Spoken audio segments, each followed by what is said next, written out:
नमस्कार दोस्तों, आज हम लोग इस वीडियो में यूपी पुलिस कांस्टेबल के प्रीवियस ईयर क्वेश्चन को सॉल्व करेंगे। तो चलिए शुरू करते हैं।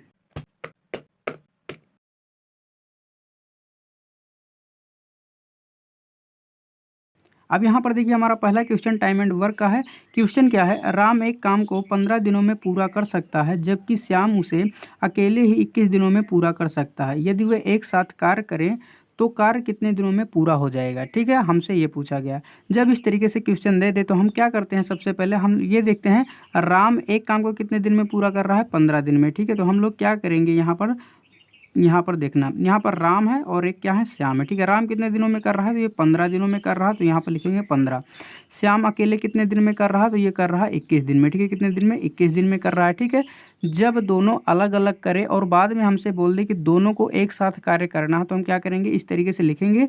उसके बाद दोनों संख्याओं का क्या करेंगे, एलसीएम निकाल लेंगे। ठीक है, तो यहाँ पर देखिए 15 और 21 का अगर हम लोग एलसीएम निकालेंगे तो कितना हो जाएगा, तो ये हो जाएगा 105। ठीक है, कितना होगा, 105 होगा। ठीक है, अब देखिए अगर 105 में 15 से भाग करेंगे तो कितनी बार में कटेगा, तो यहाँ पर कट जाएगा 7 बार में। ठीक है, अगर 105 में 21 से काटेंगे तो यहाँ पर कितनी बार में कटेगा, 5 बार में। ठीक है, हमसे क्या कहा है, दोनों अगर एक साथ कार्य करें। ठीक है, अब यहाँ पर देखिए ये क्या है, ये दिन दिया गया है। ठीक है, अब यहाँ पर जो हमने यहाँ पर काट कर लाया, ये क्या है, इनकी एफिशिएंसी है, यानी कि क्षमता है। ठीक है, कार्य करने की क्षमता है। ठीक है, तो यहाँ पर देखिए राम जो होगा एक दिन में 7 काम करेगा, श्याम जो है एक दिन में कितना काम करेगा, 5 काम करेगा। ठीक है, अब देखिए टोटल काम कितना हो गया है, 105 है। ठीक है, अब दोनों मिलकर कितने दिन में करेंगे, यही हमसे पूछा गया है।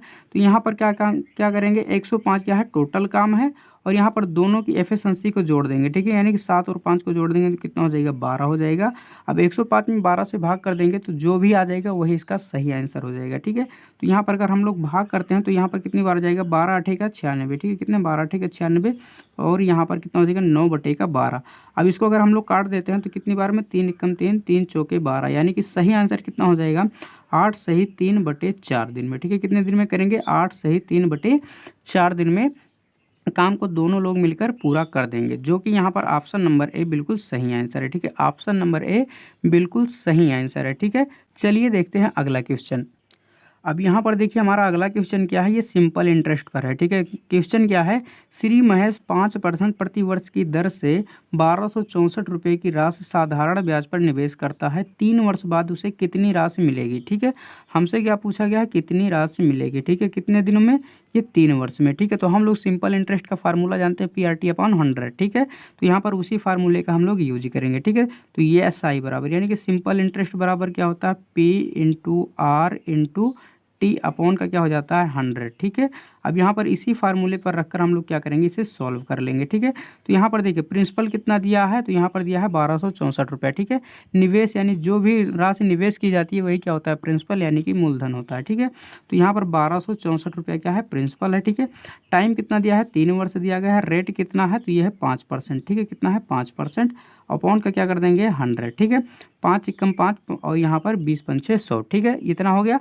अब देखिए यहाँ पर अगर इसमें हम भाग करते हैं 20 से, तो यहाँ पर इसमें तो 20 छक्का कितना हो जाएगा, 120। ठीक है, उसके बाद यहाँ पर 64, 20 तिहाई का 60, उसके बाद कितना हो जाएगा, पॉइंट लगेगा 40, 20 दूना का 40, मल्टीप्लाई का 3 करना, 3 को मल्टीप्लाई कर देंगे तो यहाँ पर कितना हो जाएगा, तो यहाँ पर हो जाएगा 3 दूना का 6, और 3 त्रिका 9, और 6 त्रिका 18, इतना हो गया। ठीक है, ये क्या है, ये है सिंपल इंटरेस्ट। ठीक है, क्या है, सिंपल इंटरेस्ट। और हमसे क्या पूछा गया है, कितनी राशि मिलेगी। जब इस तरीके से पूछा जाता है इसका मतलब क्या है, हमें अमाउंट निकालना है, यानी कि मिश्रधन ज्ञात करना है। ठीक है, तो यहाँ पर देखिए सिंपल इंटरेस्ट कितना आ गया, इतना आ गया। ठीक है, हमें क्या निकालना है, अमाउंट यानी कि मिश्रधन निकालना। ठीक है, तो अमाउंट किस तरीके से निकालते हैं, तो ये होता है साधारण ब्याज प्लस मूलधन। ठीक है, क्या होता है, साधारण ब्याज प्लस मूलधन। तो सिंपल इंटरेस्ट कितना आ गया है, इतना आया है, मूलधन कितना है, तो है 1264 रुपया। ठीक है, उसमें क्या कितना जोड़ना है, इतना को जोड़ देना। ठीक है, 9 8 1, यहाँ पर पॉइंट में कितना, 6। ठीक है, इसको अगर हम लोग जोड़ लेंगे तो यहाँ पर इतना लगेगा। उसके बाद 9 4 का कितना हो जाएगा, 13, 8 6 का 14। ठीक है, कितना हो जाएगा, 8 6 14, और 1 कितना हो जाएगा, 15, 2 और 1 3, कितना हो जाएगा, 4, और यहाँ पर 1। ठीक है, कितना आ जाएगा, इतना आंसर आ जाएगा। ठीक है, तो उसे 3 वर्षों में कितनी राशि मिलेगी, तो इतनी राशि मिलेगी। ठीक है, जो कि ऑप्शन नंबर यहाँ पर हम देख सकते हैं, तो 14 53 60। ठीक है, तो जो कि ऑप्शन नंबर से बिल्कुल सही आंसर है। ठीक है, हमने किस तरीके से किया, एक बार दोबारा से देखिए। देखिए प्रिंसिपल कितना है, तो इतना दिया गया है, टाइम कितना है, इतना है, दर कितना है, इतना है। ठीक है, इस फार्मूले पर लगाएंगे PRT/100। ठीक है, इस पर हमने जब सॉल्व किया तो इतना आ गया सिंपल इंटरेस्ट। हमसे क्या पूछा गया, कितनी राशि मिलेगी। जब कितनी राशि मिलेगी इस तरीके से पूछा जाता है तो इसका मतलब हमें अमाउंट यानी कि मिश्रधन निकालना रहता है। ठीक है, मिश्रधन बराबर क्या होता है, साधारण ब्याज प्लस क्या होता है, मूलधन यानी कि प्रिंसिपल। ठीक है, जब हमने सभी को जोड़ लिया तो इतना आ गया। ठीक है, यहाँ पर देखिए जीरो नहीं, यहाँ पर जीरो लगा सकते हैं यानी कि 60 कर सकते हैं। ठीक है, तो जो कि ऑप्शन नंबर सी बिल्कुल सही आंसर है। ठीक है, चलिए देखते हैं अगला क्वेश्चन।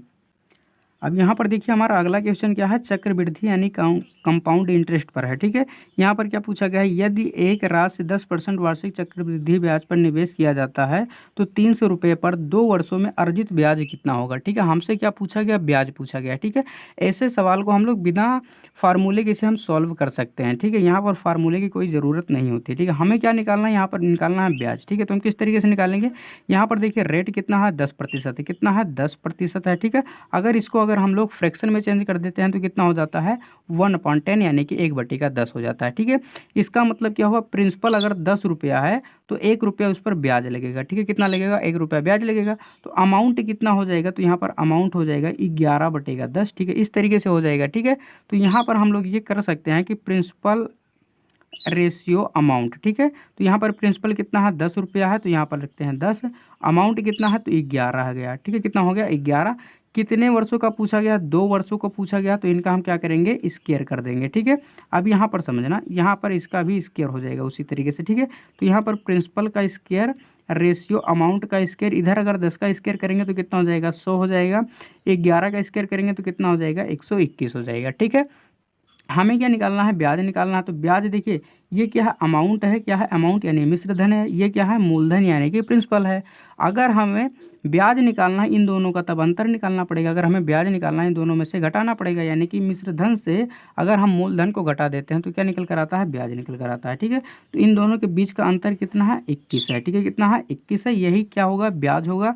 तो ब्याज यहाँ पर अब देखिए निकालते हैं किस तरीके से, तो यहाँ पर समझना, तो यहाँ पर देखिए 100 क्या है, मूलधन यानी कि प्रिंसिपल है, और यहाँ पर मूलधन कितना दिया है, 300 रुपया। तो ये दोनों क्या हो जाएंगे, इज इक्वल हो जाएंगे यानी कि बराबर हो जाएंगे। हमें निकालना किसका, 21 का मान निकालना। तो यहाँ पर 21 को बराबर में रखेंगे तो 0 से यहाँ पर 0 कट जाएगा, और 21 यहाँ का कितना हो जाएगा, 63 हो जाएगा। कितना, 21 यहाँ का 63 हो जाएगा। ठीक है, तो यानी कि इंटरेस्ट जो आएगा यानी कि ब्याज कितना आ जाएगा, तो ये आ जाएगा 63 रुपये। ठीक है, कितना आ जाएगा, 63 रुपया, जो कि ऑप्शन नंबर डी बिल्कुल सही आंसर है। ठीक है, ऑप्शन नंबर डी बिल्कुल सही आंसर है। ठीक है, चलिए देखते हैं अगला क्वेश्चन। अब यहाँ पर देखिए हमारा अगला क्वेश्चन किस पर है, परसेंटेज पर है। ठीक है, यहाँ पर क्वेश्चन क्या है, एक फल विक्रेता के पास कुछ सेब थे, उसने 40% सेब बेच दिया। अब भी उसके पास 540 सेब हैं। ठीक है, आरंभ में उसके पास कितने सेब थे, हमसे ये पूछा गया है। क्या कह रहा है कि 40% अगर उसने बेच दिया है सेब का, ठीक है, तब भी उसके पास कितना सेब बच रहा है, 540 सेब बच रहा है। ठीक है, तो यहाँ पर हमसे क्या पूछा गया, शुरुआत में उसके पास कितना सेब था। ठीक है, तो यहाँ पर देखिए अगर 40% बेच दिया तो टोटल कितना होता है, 100% होता है।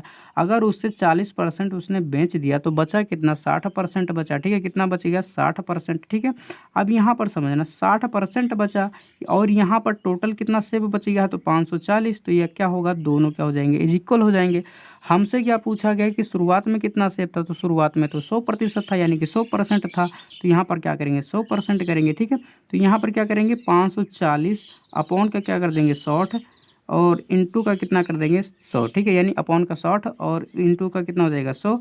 अब यहाँ पर काट देंगे तो यहाँ पर 0 से 0, 9 छके 54। ठीक है, यानी कि कितना हो जाएगा, 9 इंटू 100। तो यहाँ पर कितना आ जाएगा, 900। ठीक है, कितना आ जाएगा, 900, यानी कि 900 सेब था। शुरुआत में कितना सेब था, 900 सेब था, जो कि ऑप्शन नंबर सी बिल्कुल सही आंसर है। ठीक है, ऑप्शन नंबर सी बिल्कुल सही आंसर है। ठीक है, तो आज का वीडियो बस यहीं तक। आज हमने इस वीडियो में थोड़े हल्के हल्के क्वेश्चन लिए हैं। अगले वीडियो में हम लोग लेवल के क्वेश्चन करेंगे। जितना टफ आप लोग सोच सकते हैं उतना टफ हम लोग क्वेश्चन करेंगे। बस आप लोग पेशेंस के साथ इस सीरीज़ को पूरा देखें। ठीक है, तो आज का वीडियो बस यहीं तक। मिलते हैं अगले वीडियो में। अगर वीडियो पसंद आए तो वीडियो को लाइक शेयर सब्सक्राइब करना ना भूलें। चलिए मिलते हैं अगले वीडियो में।